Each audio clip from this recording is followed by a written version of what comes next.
क्या आपको लगता है कि डेमोक्रेटिक फॉर्म ऑफ गवर्नमेंट समाज में जितनी भी डाइवर्सिटीज होती है, जितने भी कॉन्फ्लिक्ट, जितने भी कंडीशन वायलेंस फॉर्म को क्रिएट करने वाले होते हैं, उनको एकोमोडेट कर लेती है? क्या समाज में स्टेबिलिटी को क्रिएट करती है डेमोक्रेसी?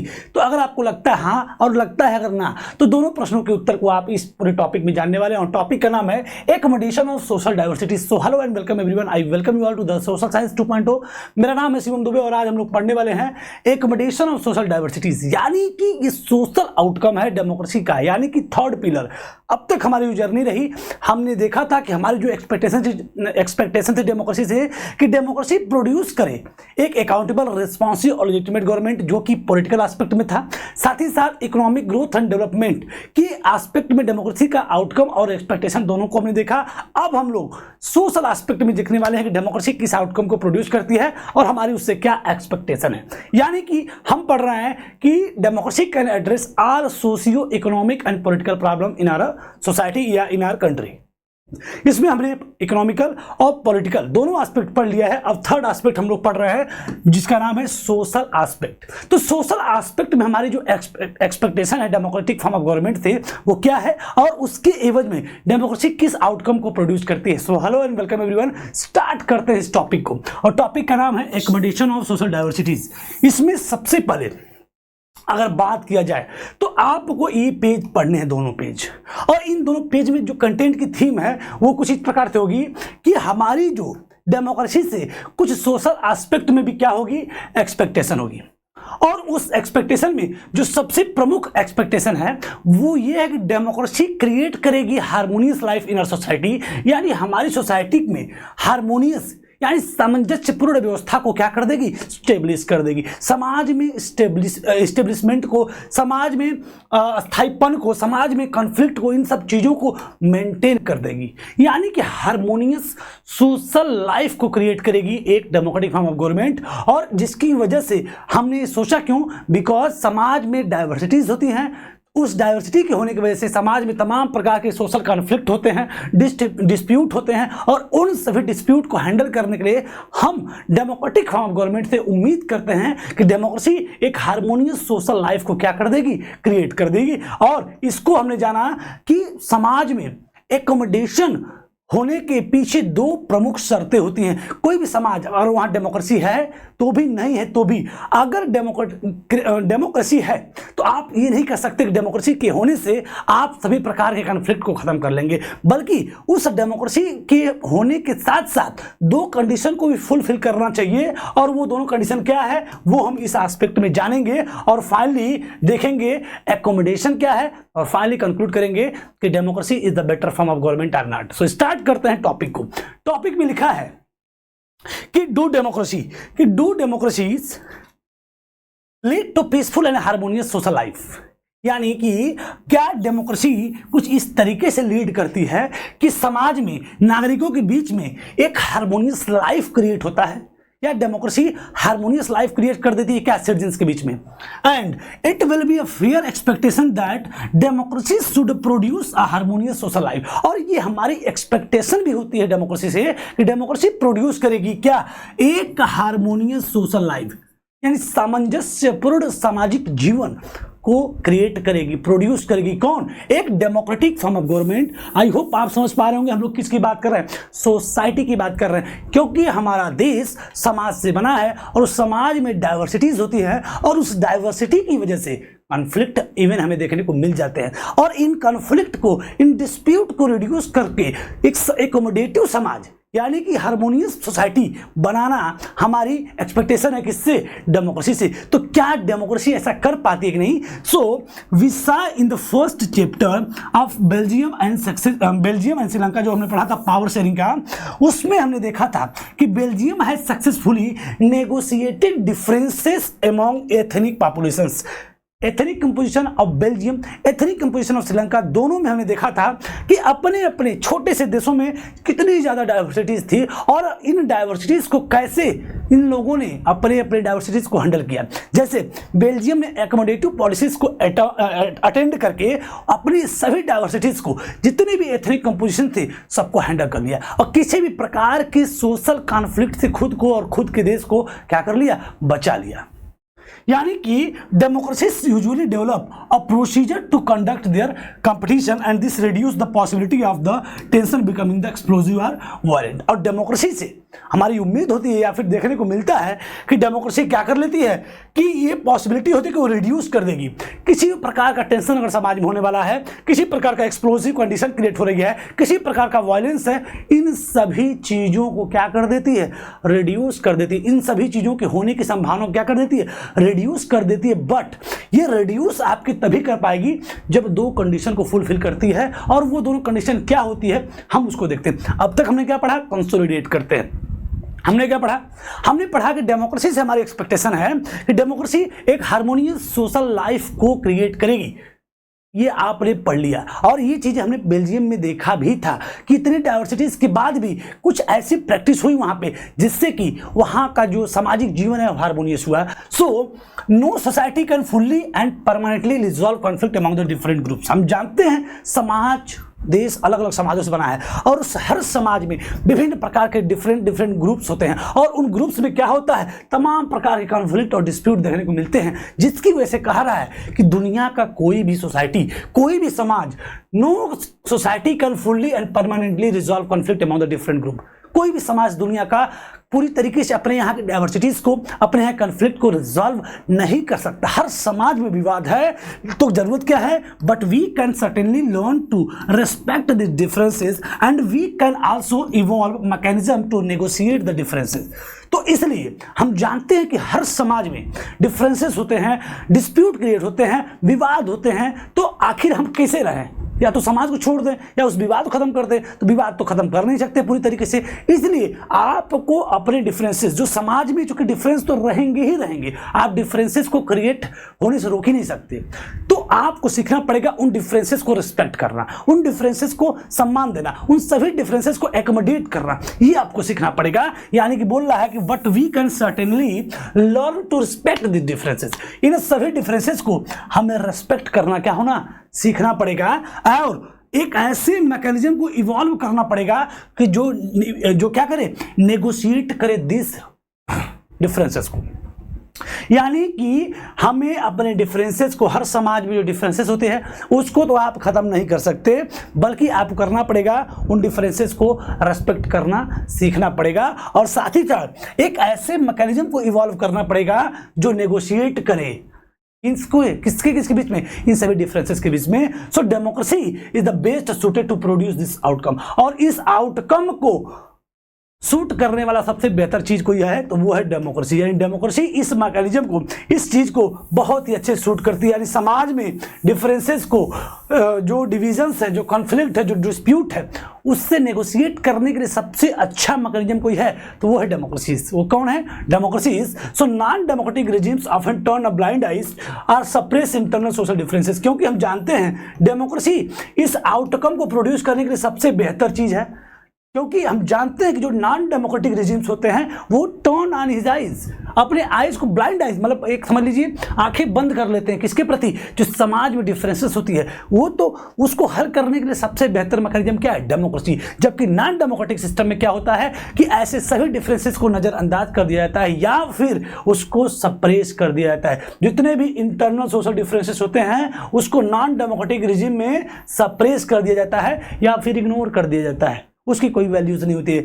इसलिए कह रहा है कि democracy is the best suited to produce this item, produce this outcome and ability to handle social differences, क्योंकि हम जानते हैं कि नॉन डेमोक्रेटिक रिजिम में इसकी पॉसिबिलिटी नहीं है कि आप के डिफरेंसेस को एकोमोडेट करेंगे, बल्कि हम जानते हैं कि डेमोक्रेसी में वो एबिलिटी होती है कि वो हैंडल कर सके सोशल डिफरेंसेस को, डिविजन्स को और कॉन्फ्लिक्ट्स को। इज दस a definite plus point of a democratic regime, और ये इसका एक प्लस पॉइंट है किसका, डेमोक्रेटिक रिजिम का। यानी हम समझ चुके हैं कि डेमोक्रेसी में ये एबिलिटी होती है कि वो उस देश में जितने भी समाज हैं और उस समाज में जितने भी डिफरेंसेस हैं, जितने भी सोशल डिफरेंसेस हैं, जितने भी डिविजन्स हैं, जितने भी कॉन्फ्लिक्ट्स हैं, उन सभी को हैंडल कर सकती है। ये एबिलिटी तो होती है किसके अंदर, डेमोक्रेसी के अंदर, और ये ही डेमोक्रेसी का प्लस पॉइंट भी है। क्या है, प्लस पॉइंट भी है। सो कह रहा है ये तो अच्छी बात है कि डेमोक्रेसी सोशल डिफरेंसेस को, डिविजन्स को, कॉन्फ्लिक्ट को हैंडल कर सकती है, बट सोशल डिफरेंसेस को, कॉन्फ्लिक्ट को, डिफरेंसेस को हैंडल तभी कर पाएगी जब वहां पे दो शर्तों को पूरा किया जाएगा। यानी दो शर्तें होनी चाहिए इन डिफरेंसेस को, इस आउटकम को पाने के लिए।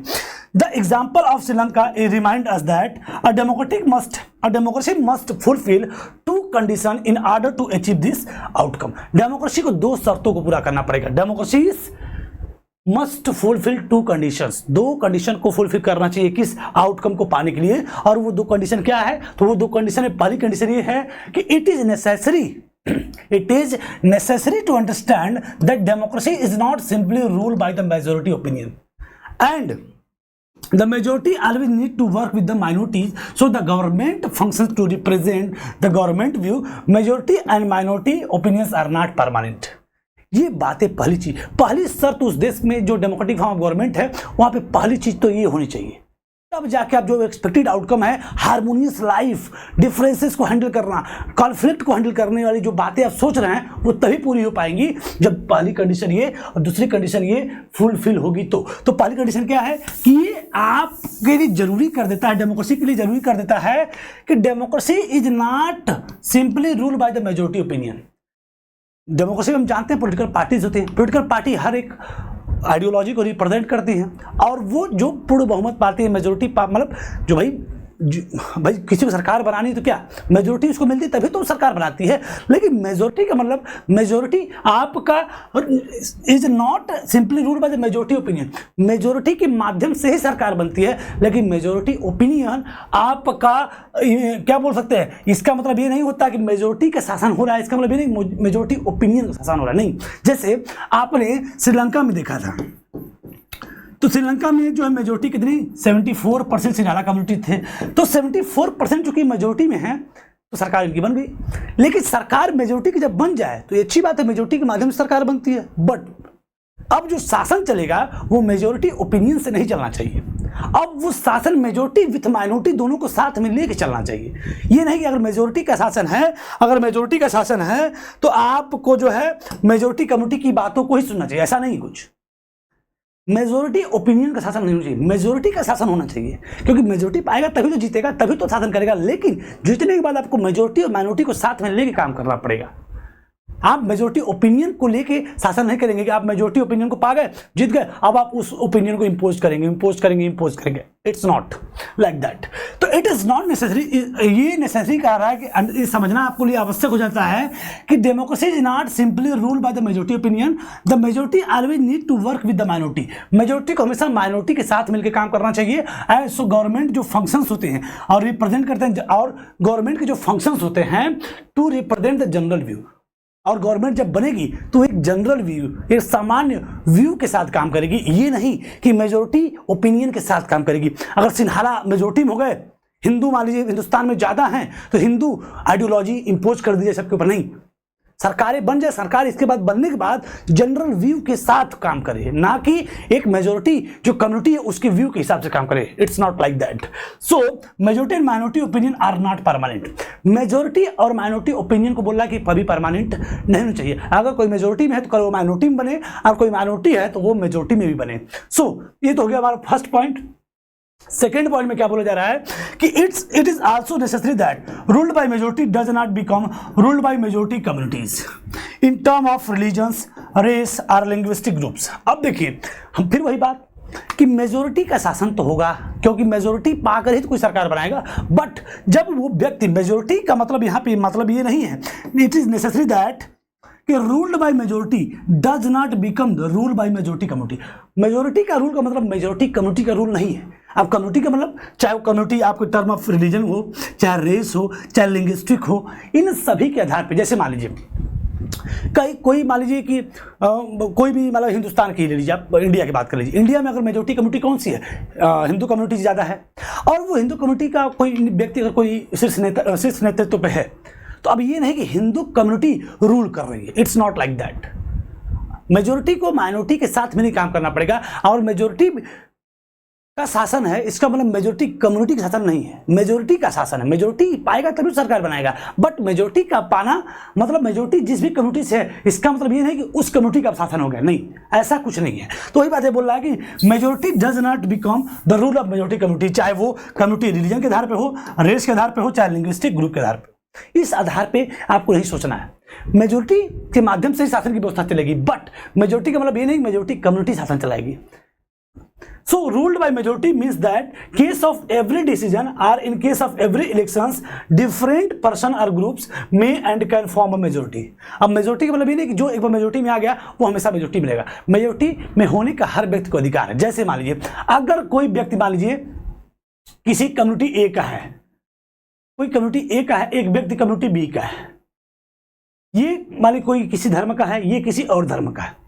अब यहाँ पे मान लीजिए कि ये व्यक्ति जो सपोर्टर है इस कम्युनिटी का, जो कम्युनिटी इस समय रूल कर रही है और ये मेजोरिटी में है, तो ये कम्युनिटी इसके साथ अगर सपोर्ट कर रही है तो ये कम्युनिटी क्या आ गई, ये मेजोरिटी कम्युनिटी में आ गई।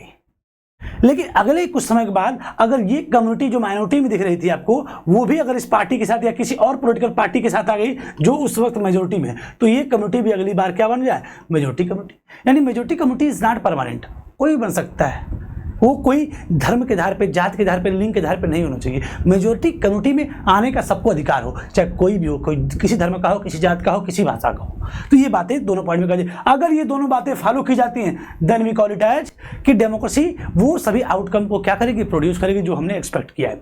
सो democracy remains democracy only as long as every citizen has a chance to being majority at the same point of the time. हम जानते हैं कि डेमोक्रेसी तभी रहती है जब every citizen has a chance, हर नागरिक के पास ये अवसर होता है being in majority at some point of time. Some point of time पे हर व्यक्ति के पास ये अधिकार हो, अवसर हो कि वो मेजोरिटी कम्युनिटी में आ सके, वो भी मेजोरिटी बन सके। जैसा हमने पिछले समझाया कि यानी कि डेमोक्रेसी तभी डेमोक्रेसी रहती है जब हर सिटीजन के पास ये अवसर हो कि वो भी मेजोरिटी में आ सके किसी न किसी समय पे। ऐसा नहीं कि जो एक बार मेजोरिटी में आ गया वो जिंदगी भर मेजोरिटी में रहेगा, नहीं। So it someone is barred from being in majority on the basis of birth, then the democratic rule ceases to be accommodative for that person or groups। अगर कोई व्यक्ति की जो मेजोरिटी है वो उसके जन्म के आधार पर हो रही है तब तो फिर ये मामला गड़बड़ हो जाएगा। तो ये बातें कही गई इस पूरे हेडिंग में, एकमोडेटिव आपका एकमोडेशन और सोशल डाइवर्सिटीज। डेमोक्रेसी जो है किस प्रकार से सोशल डाइवर्सिटीज को हैंडल करती है।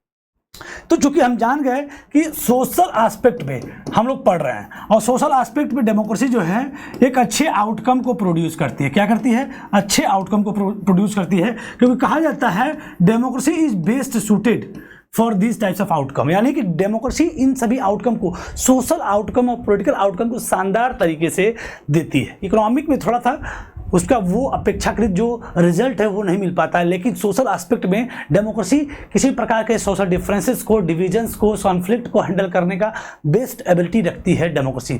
अब इसका सेकंड पार्ट भी आपका बचा हुआ है, dignity and freedom of the individual. इस पैरामीटर पे डेमोक्रेसी क्या आउटकम को हम लोग एक्सपेक्ट करते हैं और क्या आउटकम डेमोक्रेसी प्रोड्यूस करती है। सो इसी के साथ आपका लास्ट पॉइंट चलेगा और इसी के साथ ये चैप्टर, ये सिविक्स का पार्ट भी आपका क्या हो जाएगा, कंप्लीट हो जाएगा। तो आई होप आपको आज सेशन के सारे एस्पेक्ट बिल्कुल क्रिस्टल क्लियर हो गए होंगे। इसी के साथ सेशन को साइन अप करते हैं। So thanks for watching, do like share subscribe this channel. और इसी के साथ हम लोग अगले दिन आपकी पूरी सिविक्स क्या हो जाएगी, कंप्लीट। इसके बाद हम लोग स्टार्ट करेंगे हिस्ट्री। तो thank you everyone, thank you, पढ़ते रहिए, मस्त रहिए।